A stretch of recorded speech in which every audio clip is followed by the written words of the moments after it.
Hello and welcome. This is Roger Royse on TALRadio with Silicon Valley Impact, where every week we bring you stories of the movers and shakers in Silicon Valley that are doing something good for the world.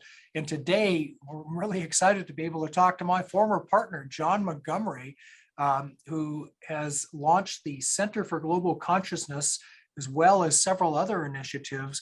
He's going to talk to us today about the concept of conscious capitalism and some of the ideas around that and where the world is going in that direction. So first of all, thanks for being here, John. It's great that you can do this. Oh, you're welcome, Roger. It's really fun to make happy mischief with you again.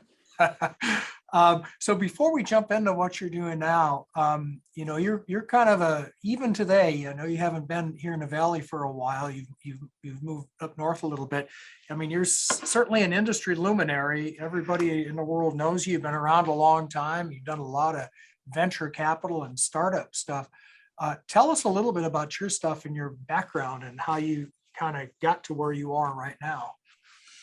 Well, as you remember, when we were at General Counsel Associates together in the 90s, I had the good fortune of working for Gordon Campbell and his tech farm incubator. And Gordy had a really hot hand for probably the last 3 or 4 years in the 90s. I think he was probably the one of the hottest VCs in the Valley, and pretty much everything he touched turned to gold.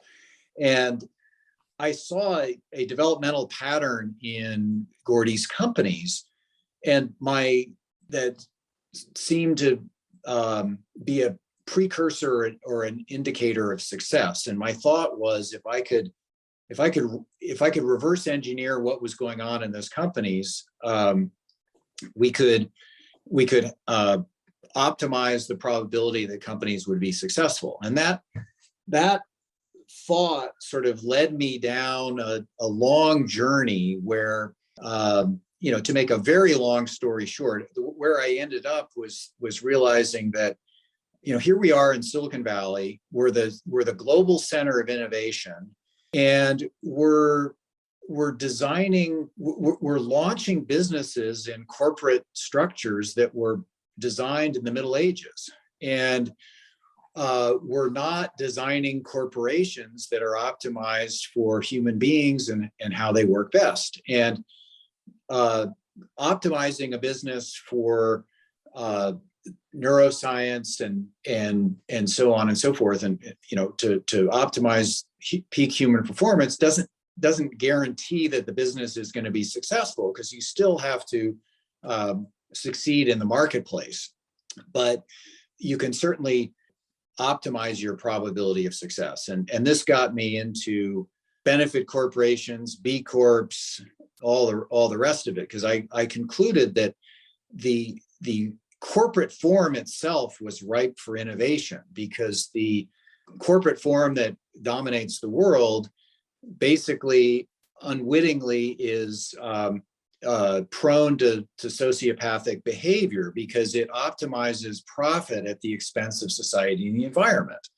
And my thought was to endow the corporation with a conscience, so that we could reverse that inadvertent lobotomy and cause corporations to maximize profit and optimize their social and environmental impacts as well. So that's that very short version of how I got to where I am. Yeah, well, I mean, that is all the rage now, of course, especially here in the Valley. Like every VC now is talking about ESG, and it's mostly the E, but there's also all the other stuff. So it's a very hot topic, even in startup land, even for small companies now. So everybody really needs to pay attention to this. You said something really interesting. You used I think a term of art, a benefit corp or a B Corp. But what is that about?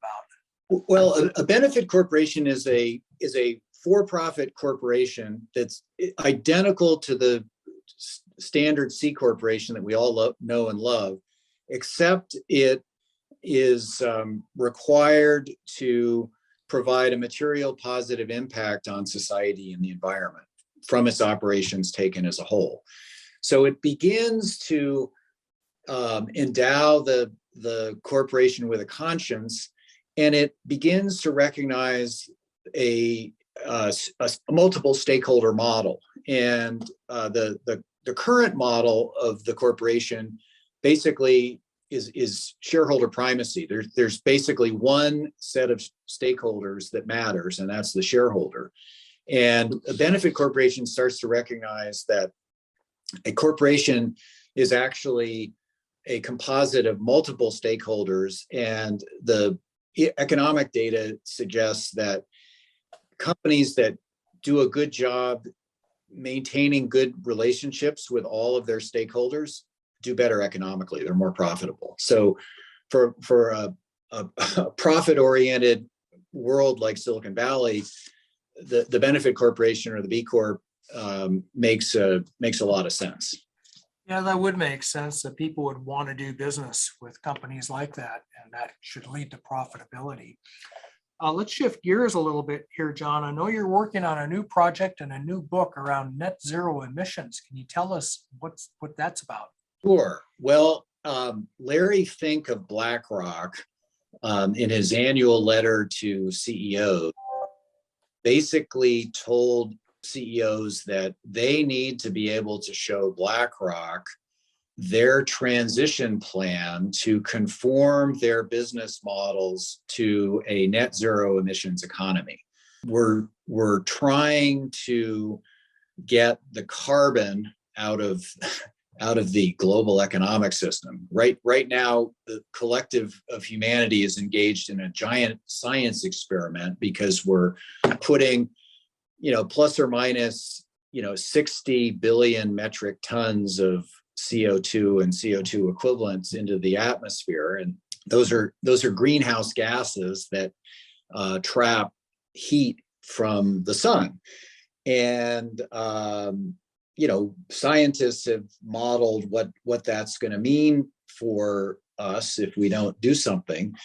And there's been quite a lot of talk about getting the carbon out of the economy, but not enough action yet. And so when the money, BlackRock, I think, is the world's largest asset manager, starts telling public companies, hey, you got to show us a plan to get the carbon out of your business model, people start paying attention.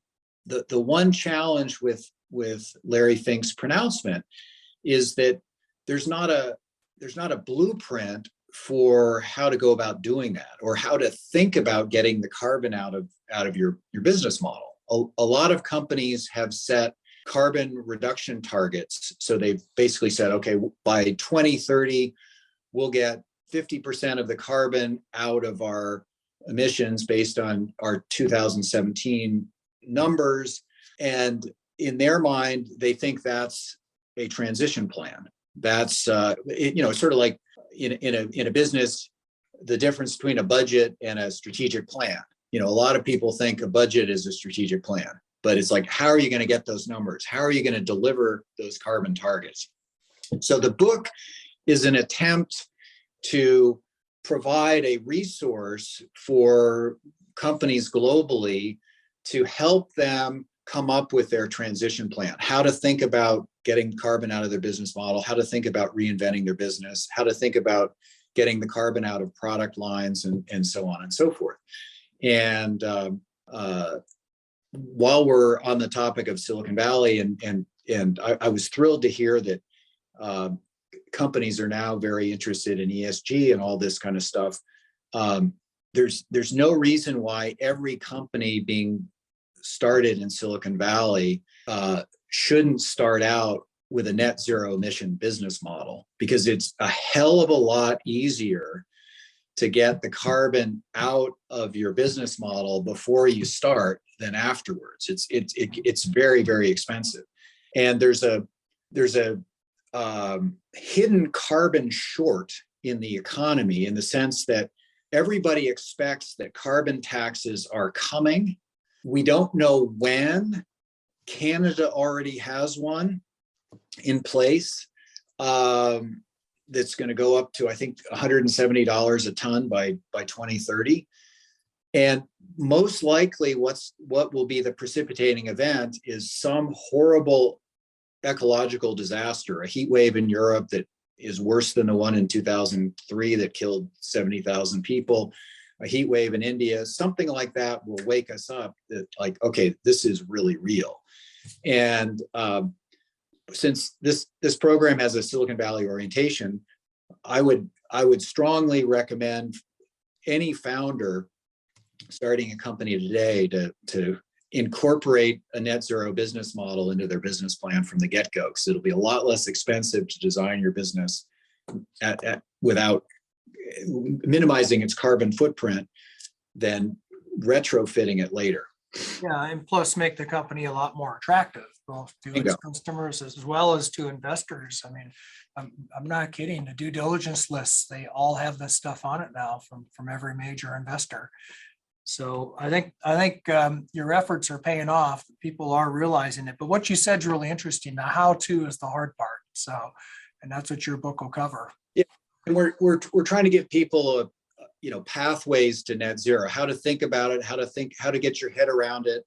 And it's for an existing company that has a lot of carbon in it, in its business model, like a steel manufacturing company that uses a ton of emits a ton of CO2 in the smelting process. How do you go about getting that carbon out of the business model? What's your pathway to net zero? How do you think about it? And it becomes, I think a lot of people are thinking, oh, this is something we can delegate to the sustainability guy or gal or the or the ESG person, but it really becomes a company-wide problem, because if you're tracking your emissions, you're generating massive amounts of data, and 88% of companies are still tracking their carbon data using Excel spreadsheets. So Excel is probably one of the biggest impediments to achieving a net zero emissions economy. And we got to companies have to have a data analytics strategy to keep track of their data. Yeah. Well, that's fascinating. We'll look forward to seeing the book when it comes out and hearing more about the net zero emissions project. John, I want to circle back and talk a little bit more about B Corps and benefit corps, because it sounds like you might really be on to something here that, we hear a lot about that here in California, but this sounds like something that I'm curious. Is it spreading around the world? Is it growing? Is this a movement that's getting bigger and bigger and will someday be the dominant paradigm? What do you think? Well, first of all, let me just get some terminology out of the way. A benefit corporation, as we previously discussed, is a corporation that is a creature of statute, right? It's a particular type of corporation that's authorized by law. A B Corp is a business, and it can be any kind of a business, a sole proprietorship, a partnership, a corporation, an LLC, that has passed a not-for-profit B Labs sort of ESG assessment, and they're affectionately known as B Corps, and often benefit corps and B Corps are both affectionately referred to as B Corps. And when I fell into I met one of the founders of B Lab, Andrew Kasoy, at a conscious capitalism conference in Austin in 2008. And I thought, oh my God, this is the future of capitalism. And I was convinced that because the multiple stakeholder model that both B Corps and benefit corporations espouse has been demonstrated to be more profitable than a single stakeholder model, I thought Silicon Valley would be all over this stuff. And this would be the next disruptive technology, like the browser, like the cell phone, and it would go global in a matter of 5 or 6 years. And I've been personally surprised at how slow the uptake has been. And B Corps have gone global. There are dozens of publicly traded B Corps. There are dozens of publicly traded benefit corporations. But the total number of B Corps globally is, I think, just short of 5,000. The number of I've lost track of how many benefit corporations and benefit LLCs there are in the United States. At last count, I think it was somewhere around 15,000. The benefit corporation statute has been adopted by several Latin American companies in Italy. So it is going global. But one of the reasons why I am doing the net zero emission project is I extrapolated the adoption rate of the benefit corp and the B Corp, and I realized it wouldn't, at the current rate of adoption, it wouldn't become the main way of doing things until I was probably buried in the ground. And my belief is that we've got to transform the global economic system if humanity is going to have a prayer. And at a minimum, we got to get the carbon out of it. And so, it's been a little bit, I don't know, sobering at how long it's taken to, for the mainstream to adopt it. But that's often true with innovations. There are pioneers and early adopters, and it takes a while to get enough critical mass for things to go mainstream. And it feels like there's a lot of awareness about it now. 15 years later, I'm an impatient guy, and it just wasn't moving fast enough for me. Yeah. So, I remember when it started out, it was actually very confusing. I know there was something called a flexible purpose corporation, that was competing for a while. So as a practitioner, it was a little bit hard to navigate, honestly. So hopefully that gets straightened out. And lawyers actually are one of the biggest impediments to the benefit corporation, because lawyers, we're trained by our education to be upholders of the status quo. We tend not to be innovators. And we also tend to be lazy. It's like, I don't want to learn a new law. I've mastered the law that I've got. And so there was a lot of resistance to the benefit corporation. And I still have former partners that are telling potential clients that want to be benefit corporations, oh, you don't want to do that. And it's like, there's no impediment to getting financed if you're a benefit corporation, so it's just been, I've been surprised at how, this really should be how everybody's doing business. When I explain the benefit corporation and the B Corp to, my next door neighbor who's a contractor, the response is often, well, shouldn't every corporation do business this way? And the answer is yes, but I believe we will get there at some point. This will become the norm, but it's taking a lot longer than I thought. Well, thanks for that explanation. We certainly hope that it does, and thanks for helping that along. By the way, is that mostly what you do at the Center for Global Consciousness? I know that you do strategic advice and transformational assistance. Is this one of the main areas? Well, I got into executive coaching primarily because I saw a correlation between how a leader was showing up and the probability of success. And to grossly simplify things, we humans tend to be fear-based or love and trust-based. And most of us are in survival mode. So we tend to be, in operating out of fear most of the time. And fear is a lousy operating system, and it's an even lousier leadership system. And a lot of what I try to do in my executive coaching practice is help leaders understand the hidden dynamics of leadership so that they can emanate an infectiously positive workplace that is supportive of peak human performance. Because when human beings work in environments where they're loved and trusted, they're twice as productive, they're twice as happy, and you get half the employee turnover. And Roger, you and I have run businesses, and we know you and I both know what a pain in the butt it is to have high employee turnover. You got to train somebody new. It's disruptive. Your clients get upset. You lose clients. You want happy, motivated employees. And so that's a lot of what I do in the Center for Global Consciousness is try to bring awareness of some of these hidden dynamics of leadership to top leaders so that they can create these high performing work environments. And this is getting back to our first conversation. This is really how every company that's being built in Silicon Valley today should be designed.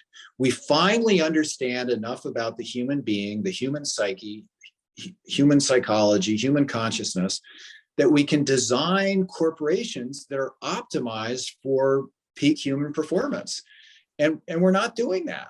Great. Well, last question, John. Well, how does someone get a hold of you if they want to hear more about any of the number of things we've talked about here today? Probably the best way is by email, jmontgomery@lexultima.com. Lex Ultima. Okay.